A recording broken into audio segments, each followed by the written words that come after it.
Ko'pchilik so'ragan va kutgan video. Bundan oldingi videoda men kir mashinaning 14 ta funksiyasidan qanaqa to'g'ri foydalanishni o'rgatib qo'ygan edim.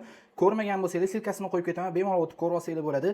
Endi men sizlarga tablodagi qo'shimcha funksiyalardan qanaqa to'g'ri foydalanishni o'rgatib qo'yaman. Ungacha videomizni zaxrayn qilib, hamma yaqinlaringiz ulashib qo'ying. Ko'rishingiz mumkin. Birinchisi intensivniy funksiyasi. Buni bosib tursanglar, mana bitta bossanglar yonadi.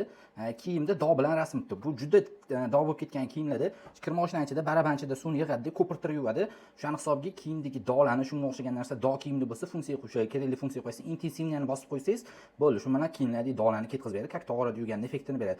Keyingisi mana pastda yulduzcha bilan ko'rsatilgan. Buni ishlatish uchun 3 sekund bosib turishingiz kerak bo'ladi. Bu funksiyani bu предварительный stirka bo'ladi. Mana bir yondi. Ko'rishingiz mumkin. Dozator soladigan joyda o'zi обычный bu yoqqa ham solinadi. O'sha предварительный stirka qo'ysanglar, birga ham ikkiga ham solasizlar. O'shanda mana bu birdan ham ikkidan ham tortadi. Juda kir bo'lib ketgan kiyimlarni 2 marta yuvib top-toza qilib chiqarib beradi. Keyingisi ekonom время, ya'ni vaqtini bemalol qisqartirsanglar bo'ladi. Uni pastdagisi ko'rishingiz mumkin. Yulduzcha bilan ko'rsatib qo'yilgan очистка baraban funksiyasi. Buni ham 3 sekund bosib tursanglar mana yondi. очистка baraban funksiyasi, ya'ni kir mashina o'zini o'zi tozalaydi. Bu ishni bir oyda bir marta qilib turishingiz kerak bo'ladi. Keyingi funksiyamiz palaskani, mana bosib qo'ysanglar, ko'rdinglarmi? Chayish qo'shadi. Ya'ni sizlarning kiyimlarni kir mashinanglar toza, ya'ni yaxshilab chaymayotgan bo'lsa, bemalol shu funksiyaga qo'yib chayib olsanglar bo'ladi. Undan keyingi funksiyasi beskladlik bo'ladi. Mana 3 sekund bosib tursanglar, bu ham yonadi. Bu dazmol funksiyasi. Mana ko'rishingiz mumkin. Kiyimlardagi g'ijimlarni birga 20-30% gacha yo'qotib bera oladi. Endi bu 100% yo'qotmaydi.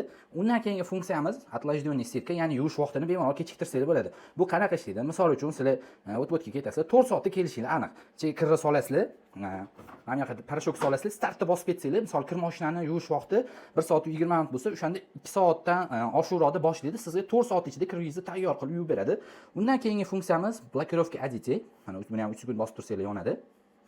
Bu ya'ni yosh bolalar kir mashinalarni o'ynab tashlamaslik uchun mana ko'rishingiz mumkin. O'chirib yoqsanglar ham umuman ishlama qilmaydi, ishlamaydi.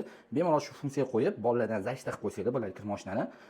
Keyingi funksiyamizda добавить berlik, hozir mana blokdan chiqardik. Ya'ni to'xtatib bemalol 10 minut 15 minut ichida kir qo'ysanglar bo'ladi. Faqat LG kir mashinalarida bo'ladi.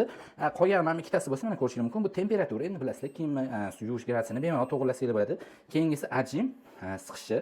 400 dan 1200 оборотgacha bemalol qo'ysanglar bo'ladi. Sizlarga videomiz yoqqan bo'lsa, sahrayn qilib, yana bir marta yaqinlaringizga ulashib qo'yinglar. Ularga ham foydali, manfaatli bo'lib qolsin. Hammaga rahmat.